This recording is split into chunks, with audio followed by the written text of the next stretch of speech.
बिस्मिल्लाहिर्रहमानिर्रहीम। अस्सलामुअलैकुम। Welcome to Sharmina academy. कैसे हैं आप सब? उम्मीद है आप सब खैरियत से होंगे। हम कर रहे हैं Thomas calculus 12th edition. Chapter number 12 हमने स्टार्ट किया हुआ है, जिसकी हम एक्सरसाइज नंबर 12.1 कंप्लीट कर चुके हैं और 12.2 हमने स्टार्ट की हुई है। आज हमने 12.2 के क्वेश्चंस देखने हैं। सबसे पहले तो हमने देखने हैं 17 से 22 क्वेश्चंस। ठीक है, 17 से 22 क्वेश्चंस में हमें क्या कहा गया है? Vectors in space. हमने किस फॉर्म में इसका आंसर लेके आना है? वेक्टर फॉर्म में इसका आंसर लेके आना है। ठीक है ना, हमें पॉइंट्स दिए हुए हैं आपके पास। 17 to 22 जो क्वेश्चंस हैं आपको पॉइंट्स दिए हुए हैं। ठीक है, आपने उसका वेक्टर फॉर्म में आंसर लेके आना है। किस तरह से? v इज इक्वल होगा v1i vector plus v2j plus v3k के। ठीक है, अब P1 और P2 का यहाँ मैंने आप फॉर्मूला आपके लिए लिखा हुआ है डिस्टेंस का। x2 minus x1i plus y2 minus y1j minus z2 minus z1k। जब हमने इसकी डेफिनेशंस की थी तब मैंने आपको बताया था कि जब हम स्पेस में बात करते हैं तब हम इस तरह से करते हैं। ठीक है, पहले जब हमने क्वेश्चंस किए थे वो हमने स्पेस की बात नहीं की थी। ठीक है ना, स्पेस में हमारे पास एक्स वाई जी प्लेन होते हैं, तो इसमें हम एक्स वाई जी के अकॉर्डिंग बात करते हैं। ये हमने फार्मूला लगाना है पॉइंट्स में और हमारा क्वेश्चन सॉल्व हो जाना है। क्लियर? क्वेश्चन नंबर 17 में देखें क्या है। P1 और P2 हमने बताना है। If P1 is the point, P1 हमारे पास ये पॉइंट है 5, 7 और -1। इट मीन्स कि ये x होगा, ये y होगा, ये z होगा। ठीक है, and P2 is the point, P2 हमारे पास ये पॉइंट है, इसमें ये x होगा, ये y होगा और ये z होगा। क्लियर है? अब हमने क्या करना है? P1 और P2 का हमने डिस्टेंस बताना है। फॉर्मूला लगाएंगे P1 और P2 का। ठीक है, x2 माइनस x1 है, x2 क्या है 2 माइनस x1 क्या है 5। 2 माइनस 5 साथ आई एज इट इज़ आ जाएगा, क्योंकि हमने आंसर ही उससे कहा है vector v1i plus v2j plus v3k में लेके आना है। ठीक है ना, y2 माइनस y1, y2 9 है और y1 7 है। 9 minus 7j plus z2 minus z1। It means के -2 माइनस फॉर्मूले वाला -1 के साथ माइनस माइनस प्लस के। ठीक है, 2 माइनस 5 करेंगे -3i plus 9 minus 7 2j plus minus plus minus के। ये हमारा आंसर आ गया। आई जे के की फॉर्म में हमने आंसर लाना था, हम ले आए। ठीक है, उसके बाद क्वेश्चन नंबर 18 में क्या है? हमारे पास P1 पॉइंट दिया हुआ है, P2 पॉइंट दिया हुआ है। ठीक है, सिर्फ हमने फॉर्मूला लगाना है x2 minus x1 minus 3 minus 1, y2 minus y1 0 minus 2 and z2 minus z1। It means के 5 माइनस 0k। ठीक है, -3 माइनस 1 इट इज़ इक्वल होता है -4 के। आई साथ एज इट इज़ 0 माइनस 2 के इक्वल और 5 माइनस 0 5 के equal. -4i plus minus minus 2j plus 5 के आपका आंसर आ गया। क्लियर? 19 में क्या है? P1 पॉइंट आपके पास -7 -8 1 है, P2 पॉइंट -10 8 और 1 है। फॉर्मूला लगाएं x2 माइनस x1 का। इट मीन्स के -10 -7 माइनस माइनस प्लस हो जाएगा, y2 माइनस y1 और z2 माइनस z1। -10 प्लस 7 किया -3 आ गया, 8 प्लस 8 किया 16 आ गया, 1 माइनस 1 किया 0k आ गया। 0k आएगा तो हम k को लिखेंगे ही नहीं। ठीक है ना, k को हम इग्नोर कर देंगे, सिर्फ -3i प्लस 16j लिखेंगे। ठीक है, उसके बाद 20 में हमारे पास क्या है? a हमारे पास किसके इक्वल है? 1 0 और 3। फिर b पॉइंट्स हमारे पास -1 4 और 5 है। सिंपल। हम अब यहाँ पर P1 और P2 की बात ख़त्म हो गई है। ठीक है, A और B की बात हो रही है, तो हमने A और B को ही लेना है। ठीक है, x2 minus x1 it means के -1 -1, y2 माइनस y1 4 माइनस 0 और z2 माइनस z1 5 माइनस 3। ठीक है, माइनस और -1 -1 -2i माइनस माइनस प्लस हो जाएगा, साइन माइनस का आएगा। ठीक है, 4 माइनस 0 4 और 5 माइनस 3 2k। तो ये हमारा आंसर आ गया, सिर्फ हमने फॉर्मूला पुट करना है। अब क्वेश्चन नंबर 21 में देखें हमारे पास क्या है?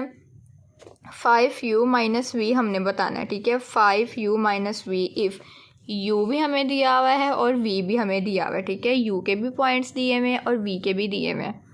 कोई कुछ मुश्किल नहीं है, सेम वैसे ही करना है। 5 की जगह 5 रहने देंगे, u की जगह u के पॉइंट्स पुट करेंगे, माइनस की जगह माइनस और v की जगह v के पॉइंट्स पुट करेंगे। ठीक है, अब 5 जो है वो u के साथ मल्टीप्लाई हो रहा है, 5 को u के साथ मल्टीप्लाई करें। 5 1 ज़ार 5, 5 1 ज़ार 5 और 5 minus 1 minus 5 minus 203 as it is. अब इधर आके आपके पास 2 पॉइंट बन गए हैं, P1 और P2 कह लो या A और B कह लो। तो यहाँ से हमने इसको सॉल्व करना है, ठीक है। अब इसमें माइनस है, जब पहले आप क्वेश्चन करके आए हैं उसमें आपके पास 2 पॉइंट होते थे, x2 माइनस x1 करते थे और y2 माइनस y1 और z2 माइनस z1 आपका आंसर आता था। अब इसमें आपके पास यहाँ माइनस भी आ रहा है। माइनस वाले टर्म्स को कैसे सॉल्व करते हैं, x को x से करते हैं, y को y से करते हैं और z को z से करते हैं, ठीक है ना।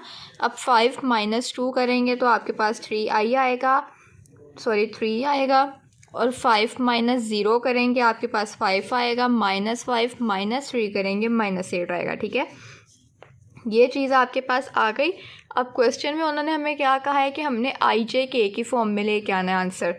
तो हमें पता है कि जो फर्स्ट टर्म होती है वो आई वेक्टर होता है, सेकंड जे होता है और थर्ड हमारे पास के होता है। तो ये हमारे पास 3i + 5j माइनस 8k है, ठीक है ना। ये हमारा आंसर आ गया। जब हम इसमें आई जे के पुट करेंगे तो ये जो कोमा इसके अंदर आ रहा है वो हमारा ख़त्म हो जाएगा, क्लियर है। इसके बाद हमारे पास क्वेश्चन नंबर 22 में क्या है, -2u + 3v है, ठीक है। इफ़ u भी दिया हुआ है और v भी दिया हुआ है। -2 की जगह -2, u की जगह u पुट करेंगे, +3 एज इट इज़, v की जगह v पुट करेंगे, मल्टीप्लाई कर लेंगे, माइनस माइनस प्लस हो जाएगा, 2 1 ज़ार 2, 2 0 0 और 2 2 ज़ार 4, ठीक है। प्लस 3 1 ज़ार 3, 3 1 ज़ार 3 और 3 1 ज़ार 3। इसको भी सेम सॉल्व करेंगे, प्लस आ रहा है 2 + 3 करेंगे 5, 0 + 3 3, -1 + 3 करेंगे -1। इधर तक आ गया। अब आई जे के की फॉर्म में लिखना है 5i + 3j माइनस k, ठीक है ना। 1k तो लिखेंगे ही नहीं, तो जाहिर सी बात है हम k लिखेंगे, ठीक है ना। तो ये हमारा आंसर आ जाएगा। अब क्वेश्चन 25 से 40 में हमने क्या बताना है, इसमें हमने लेंथ और डायरेक्शन फाइंड करनी है, ठीक है। जब हमने इसकी डेफिनेशंस की थी तब मैंने आपको बताया था कि हम मैग्नीट्यूड, नॉर्म और लेंथ तीनों के एक ही नाम है, ठीक है ना। तो इसका क्या मतलब है कि हमने सबसे पहले उसकी मैग्नीट्यूड फाइंड करनी है, मैग्नीट्यूड का फॉर्मूला लगा के, और फिर उसकी डायरेक्शन फाइंड करनी है, ठीक है। वेक्टर हमें दिया हुआ है 2i + j - 2k। क्या था मैग्नीट्यूड का फॉर्मूला, x का स्क्वायर प्लस y का स्क्वायर प्लस z का स्क्वायर, ठीक है। अब सबसे पहले √ लेंथ। अब यहाँ पर लेंथ की बात करेंगे, लेंथ लिखेंगे क्योंकि उन्होंने हमें क्वेश्चन में कहा है आपने लेंथ ही फाइंड करनी है, ठीक है। जबकि मैग्नीट्यूड, नॉर्म और लेंथ ये तीनों एक ही काम है, ठीक है ना। लेकिन यूज़ हम लेंथ कर लेंगे, कोई फ़र्क नहीं पड़ता है, जो हमें कहा गया है हम वही करेंगे। लेंथ लगाएंगे, लेंथ किसके इक्वल होती है, √2 का स्क्वायर प्लस 1 का स्क्वायर प्लस -2 का स्क्वायर, ठीक है। एक बात और आपने याद रखनी है, जब हम मैग्नीट्यूड, नॉर्म या लेंथ निकालते हैं ना √ के अंदर, तो हम आई जे के नहीं लिखते हैं, ठीक है ना। इसकी जो वैल्यूज़ होती है ना हम वो लिखते हैं। अब आई के साथ 2 है तो हम 2 का स्क्वायर लिख रहे हैं, जे के साथ 1 है तो हम 1 का स्क्वायर लिख रहे हैं, के के साथ 2 है तो हम 2 का स्क्वायर लिख रहे हैं, ठीक है। √ के अंदर हम कभी भी मैग्नीट्यूड, नॉर्म या लेंथ वगैरह में आई जे के को यूज़ नहीं करते हैं, ठीक है। अब √2 का स्क्वायर प्लस 1 का स्क्वायर प्लस 2 -2 का स्क्वायर, √ एज इट इज़ 2 का स्क्वायर 4 प्लस 1 का स्क्वायर 1 प्लस -2 का स्क्वायर 4। इनको सम करेंगे 9 आ जाएगा और √9 हमारे पास 3 के इक्वल होता है, ठीक है। अब ये जो हमने लेंथ फाइंड कर ली है ना इसकी 3, इसी से हमने उसकी डायरेक्शन निकाल लेनी है, ठीक है। डायरेक्शन निकालने के लिए हमने क्या करना है, जो हमारी लेंथ आई है ना उसको हमने अपने वेक्टर से डिवाइड कर देना है। ये हो जाएगा 2/3i + 1/3j - 2/3k। ये आपकी डायरेक्शन आ गई है, ठीक है। इसके साथ आपने उसको डिवाइड कर देना है, क्लियर हो गया। उसके बाद हमने पढ़ना है product of length and direction. अब प्रोडक्ट का मतलब क्या है, मल्टीप्लाई। लेंथ और डायरेक्शन को मल्टीप्लाई करवाना है। लेंथ आपके पास क्या आई थी, 3 आई थी, डायरेक्शन आपके पास ये आई थी। इसको ऐसे लिख देना है सिंपल, चाहे तो ना लिखे क्योंकि उन्होंने हमें क्वेश्चन में सिर्फ लेंथ और डायरेक्शन फाइंड करने का कहा है, चाहे तो आप लिख भी सकते हैं, ठीक है। डायरेक्शन क्या है, आपकी जो लेंथ आएगी उसको आपने अपने वेक्टर से डिवाइड करना है, आपकी डायरेक्शन आ जाएगी। क्वेश्चन नंबर 26 भी देखें, सेम एज इट इज़ है। ये आपके पास वेक्टर है, लेंथ में क्या करना है, 9 का स्क्वायर आएगा प्लस अंडर रूट -2 का स्क्वायर प्लस 6 का स्क्वायर। 9 का स्क्वायर 81 प्लस 2 का स्क्वायर 4 और 6 का स्क्वायर 36। अंडर रूट 121 आया। 121 11 का स्क्वायर होता है। 11 आपके पास इसकी लेंथ आ गई। डायरेक्शन फाइंड करनी है तो 9 को डिवाइड करेंगे 11 से, -2 को डिवाइड करेंगे 11 से और 6 को डिवाइड करेंगे 11 से। IJK लगाना नहीं भूलना है, ठीक है ना। फिर जब हमने प्रोडक्ट पे आना है, प्रोडक्ट में क्या है 11 को मल्टीप्लाई करवा देना है अपनी पूरी डायरेक्शन से, ठीक है। उसके बाद हमारे पास क्वेश्चन नंबर 27 में क्या है 5K। सिर्फ 5K हमें दिया हुआ है, इसमें ना I है। ये 5K आपके पास IJK वाला K है, ठीक है ना। ये कोई 1000 नहीं है हमारे पास। अब लेंथ आपको सिर्फ K दिया हुआ है तो सिर्फ आपने 5 का ही स्क्वायर लिखना है। I और J इसमें दोनों 0 हैं, ठीक है। 1 नहीं हमने लेना है कि IJ नहीं है तो उसको 1 ले लें, क्योंकि अगर 1 होता तो इसके साथ होता प्लस I माइनस J, मतलब I भी 1 है और J -1 है, ठीक है ना। लेकिन अगर ऐसा वैसा कुछ भी नहीं है, IJ दिया ही नहीं है, तो इसका मतलब है कि I और J हमारे पास 0 हैं, ठीक है। अब लेंथ के लिए अंडर रूट लेते होते हैं हम। 5 का स्क्वायर लेंगे तो वो 25 ओपन करने की ज़रूरत ही नहीं पड़ेगी। स्क्वायर और अंडर रूट वैसे ही कैंसिल हो जाएंगे तो लेंथ हमारे पास 5 आएगी, ठीक है। डायरेक्शन कैसे फाइंड करते हैं, 5 को डिवाइड करेंगे 5 के साथ, 5 और 5 दोनों कैंसिल हो जाएंगे, पीछे सिर्फ K बचेगा। K आपका आंसर आ जाएगा। उसके बाद है product of length and direction. अब लेंथ और डायरेक्शन का प्रोडक्ट लेंगे तो 5K मल्टीप्लाई होगा तो 5K ही आपका आंसर आ जाएगा। क्लियर। अब क्वेश्चन नंबर 28 में देखें हमारे पास क्या है 3/5 प्लस 4/5K। इसमें हमारे पास J नहीं है। लेंथ फाइंड करनी है, अंडर रूट लेंगे I वाले टर्म्स 3/5 का स्क्वायर प्लस 4/5 का स्क्वायर। 3 का स्क्वायर 9, 5 का स्क्वायर 25 प्लस 4 का स्क्वायर 16, 5 का स्क्वायर 25 प्लस हो रहे हैं। एलसीएम लेंगे 25 और 9 + 16। एलसीएम सबको लेना आता है। 9 + 16 करेंगे 25 आ जाएगा, दोनों आपस में कैंसिल आउट हो जाएंगे तो 1 आ जाएगा, ठीक है। अंडर रूट 1 = 1 नहीं आएगा। डायरेक्शन कैसे फाइंड करनी है, 3/5 के साथ हमने क्या करना है डिवाइड करना है 1, तो जब हम उसके साथ डिवाइड करेंगे तो वो एज इट इज़ 3/5 ही रहेगा, ठीक है। प्लस 4/5 के एज इट इज़। इसके बाद जब हमने प्रोडक्ट फाइंड करना है तो 1 को जब मल्टीप्लाई करेंगे इस पूरी डायरेक्शन से तो आपकी पूरी की पूरी डायरेक्शन ही आपका आंसर आएगी। क्लियर। क्वेश्चन नंबर 29 में क्या है 1/√6i - 1/√6j - 1/√6k। Length find कर लें 1/√6 प्लस -1/√6 माइनस 1/√6, ठीक है। अब क्या करना है, ये स्क्वायर हमने पूरे का पूरा स्क्वायर हमने अंडर रूट से कैंसिल नहीं करना है, ठीक है। ये जो 6 के ऊपर अंडर रूट है ना, ये अंडर रूट हमारी जो है इस सारे स्क्वायर से कैंसिल हो जानी है, ठीक है।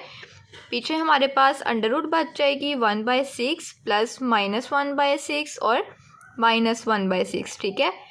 सॉरी माइनस नहीं प्लस आएगा, क्योंकि ये 1 का भी स्क्वायर था और अंडर रूट 6 का भी स्क्वायर था। अंडर रूट 6 को तो हमने स्क्वायर से कैंसिल कर दिया, लेकिन 1 का स्क्वायर जब ओपन होगा वो +1 बन जाएगा, ठीक है। अब इन तीनों का एलसीएम ले लेंगे, under root as it is. LCM लेंगे 1 + 1 3 आ जाएगा। इनकी कटिंग कर लें, 3 × 1 = 3, 3 × 2 = 6, अंडर रूट 1/2 आपकी जो है लेंथ आ जाएगी। डायरेक्शन में क्या करते हैं, अंडर रूट 1/2 को डिवाइड करेंगे 1/√6 से, तो हमारे पास क्या आएगा 1/√6 को हमने डिवाइड करना था, अंडर रूट 1 सेपरेट कर लेंगे और अंडर रूट 2 सेपरेट कर लेंगे, ठीक है। इसको हम सेपरेट क्यों कर लेंगे वो भी मैं आपको बता देती हूँ। बिकॉज 1 और अंडर रूट 1 हमारी कैंसिल हो जाएगी, तो अंडर रूट 2 हमारे पास ओवर अंडर रूट 6 बच जाएगा, ठीक है। 2 × 1 = 2, 2 × 3 = 6, 1/√3 हमारे पास जो है इसका आंसर आ जाएगा, जो कि किसके इक्वल होगा √3 के। सॉरी 1/√3 ही आएगा। 1 अगर नीचे ओवर में होता है तो नहीं हम लिखते हैं, ठीक है। तो डायरेक्शन हमारे पास 1/√3i - 1/√3j - 1/√3k में आ गई। प्रोडक्ट कर लेंगे, सिर्फ हमने प्रोडक्ट करना नहीं है, हमने सिर्फ लिखना है उसमें, ठीक है ना। लेंथ क्या आई थी √1/2 और डायरेक्शन क्या आई थी वो हमने लिख दी। क्लियर। क्वेश्चन 30 देखें, i/√3 plus j/√3 plus k/√3, ठीक है। लेंथ में देखें अंडर रूट आई जे के साइड पे कर लेंगे 1/√3, 1/√3, 1/√3, ठीक है, स्केयर्स के साथ। अंडर रूट और स्केयर कैंसिल हो जाएंगे, पीछे क्या बच जाएगा, अंडर रूट 1 + 1/3, ठीक है। एलसीएम ले लेंगे। लास्ट क्वेश्चन जैसा आपने इसको सॉल्व करना है, मैंने वो डायरेक्ट स्टेप कर दिया है। अंडर रूट 1 + 1/3 एलसीएम लेने के बाद हमारे पास ये टर्म आएगी, ठीक है। 1 + 1 + 1 करेंगे 3/3 हो जाएगा, तो ये कैंसिल हो जाएंगे, तो हमारे पास 1 के इक्वल आंसर आ जाएगा। डायरेक्शन में क्या करना है, 1 को हम डिवाइड करते होते हैं, तो वो हमारे पास 1/√3 i + 1/√3 j + 1/√3 k he answer आएगा। प्रोडक्ट कैसे करते होते हैं हम, प्रोडक्ट में हम दोनों को मल्टीप्लाई करते होते हैं, 1 को मल्टीप्लाई करेंगे डायरेक्शन से, तो हमारी वो डायरेक्शन ही हमारा आंसर आएगी। क्लियर। सो क्वेश्चन 25 to 30 तक भी हमने सॉल्व कर लिए हैं। नेक्स्ट वीडियो में हम इसके फर्दर क्वेश्चंस को डिस्कस करेंगे। तब तक के लिए आप इस वीडियो को लाइक करें, कमेंट करें, शेयर करें और मज़ीद वीडियोस देखने के लिए चैनल को लाजमी सब्सक्राइब कर लें। अपना बहुत सा ख्याल रखिएगा, मुझे अपनी दुआओं में याद रखिएगा। अल्लाह हाफिज़।